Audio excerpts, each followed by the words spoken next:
İmam Sadiq əleyhissalam da bir gözəl hədisində onu buyurur. Bir mühüm məsələyə işarə edərək. O mühüm məsələ bundan ibarətdir ki, bizlər dünyada müvəqqəti yaşayırıq. Dünyada istər yaxşı əməllərimiz olsun, məhduddur, azdır.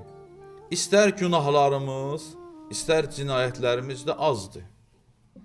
Necə olur ki, insan 50 il yaxşı iş görür, amma əbədi cənnətdə qalır? Bu necə olur? Və yaxud da ki, bir insandır 50 il, 60 il, 40 il günah eləyib. Axı necə olur bu 40 il günah eləyib axı? Bu nə üçün əbədi olaraq cəhənnəmdə qalacaq? Bu sualdır. Mühüm suallardan biri budur. O insanlar ki, əbədi cənnətdə qalırlar. O insanlar ki, əbədi olaraq cəhənnəmdə əzab olunacaq. Bunlar haqqında bu sual yaranır. Axı dünya bir müvəqqəti yerdir. Bu insan məhdud əməl eləyibdir. 50 il, 60 il, sən denən 200 il, 300 il. Əbədiyyət, yəni sonsuz olaraq bu adam cəhənnəmdə qalacaq. Nə üçün? Ya bir adam müsbət mənada 50 il, 60 il, 100 il yaxşı işlər görüb, yaxşı adam olubdur.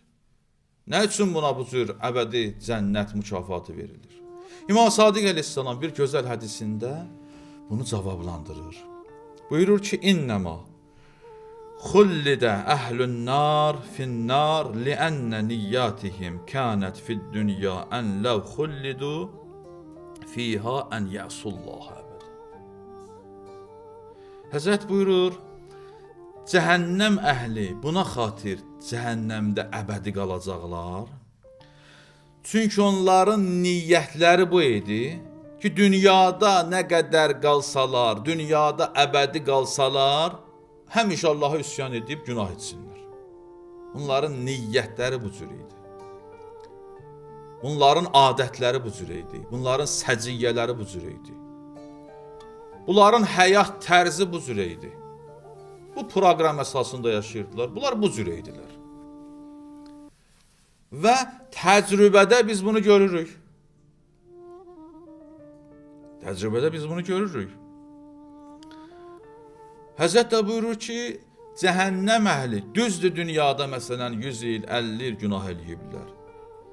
Cəhənnəmdə əbədi nə üçün qalırlar? Çünki bunların hələ qərarı, niyyəti bu idi ki, dünyada əbədi də qalsalar bu cür yaşasınlar.